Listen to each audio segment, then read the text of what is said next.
Hello, friends, and welcome back to another episode of Rosten's Reviews.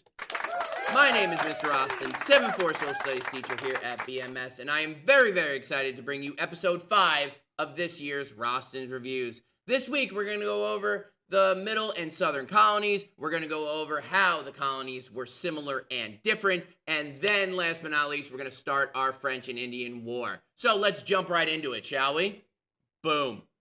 All right, friends. So to start off, we learned about the middle colonies, we learned about the religion, and we learned about the economy and the government and the social and what everyday life was like in New York, Pennsylvania, New Jersey, and Delaware.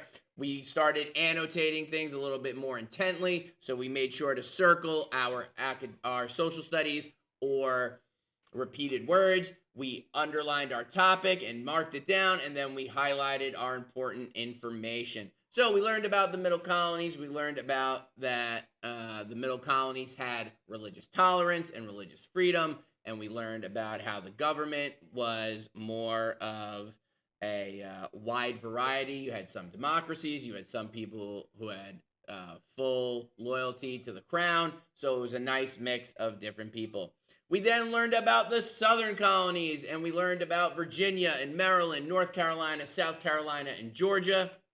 And again, we highlighted, we previewed our sources, making sure to find our title, our author, and our publishing date. We figured out that it's a primary or secondary source. And then again, we read each paragraph in the source twice. The first time to get a good idea of what we're looking at. The second time to find that important information, aka evidence. So we learned about the religion and the economy in the South. We learned about the governments and the House of Burgesses. And then we looked at society and what everyday life was and learned about how important the plantations were.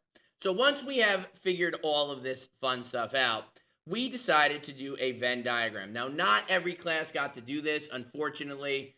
Because of the day off, because of the Jewish holiday of Rosh Hashanah, some classes got to do this, others did not, and for that I apologize. But we went through the different characteristics, the government, the economy, the religion, and the society of all three regions of the 13 colonies. And we did this Venn diagram, and we saw how they were similar and different. And then those two classes that did complete the assignment got to do a peeled paragraph answering which colony they would want to live in and using text evidence to explain why. All right, so then on Friday, because we saw everybody again, thank goodness, we started the French and Indian War, and we learned that the French and Indian War was between the British colonies, the French, and the Native Americans / indigenous folks of the Americas, right? So what we are doing with this, and I'll go into more detail on the French and Indian War in next week's episode, but we're going to annotate, like fully annotate. So that means previewing each one, finding the title, author, publishing date, figuring out whether it's a primary or secondary source, and then annotating fully, circling those words, underlining your topic or topic sentence, highlighting that important information, and you are going to write me a one-sentence summary about what you learned from each paragraph, okay? So we do that for source A, source B, and then source C, which is really big, which is why this is a 2-day lesson. It gives you an opportunity to really focus in on your annotating, finding that important information, and then on Monday / Tuesday, we're going to fill in this nice graphic organizer to give us a good idea of what the French and Indian War is all about, and I will go over that in next week's episode. All right, friends, so that is what we did in 7th grade social studies this week. I hope you all enjoyed it. I hope you all learned something. I know I'm really harping on the annotation skills, and that is super duper important because you can use them not only in social studies, you can use it in ELA, you can use it in science. I don't really know how you could use it in math, but for word problems, maybe you could. I don't know. I know it's a stretch there, but, let's just try hitting this button, see if that does anything.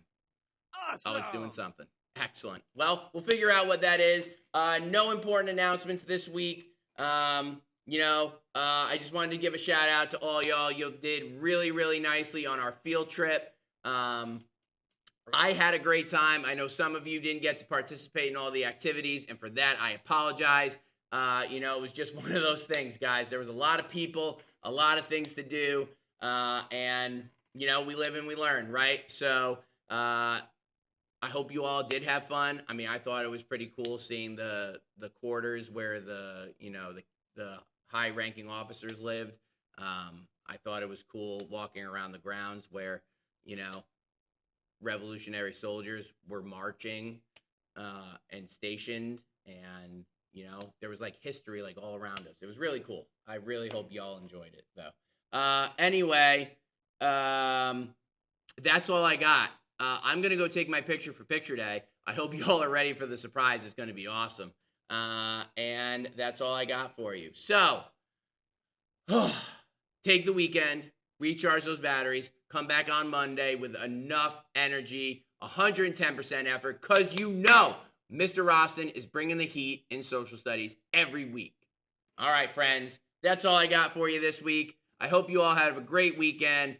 Peace be with you. Oh, I forgot. I'm sorry. Be kind to one another. Peace be with you and with you, Mr. Rosten.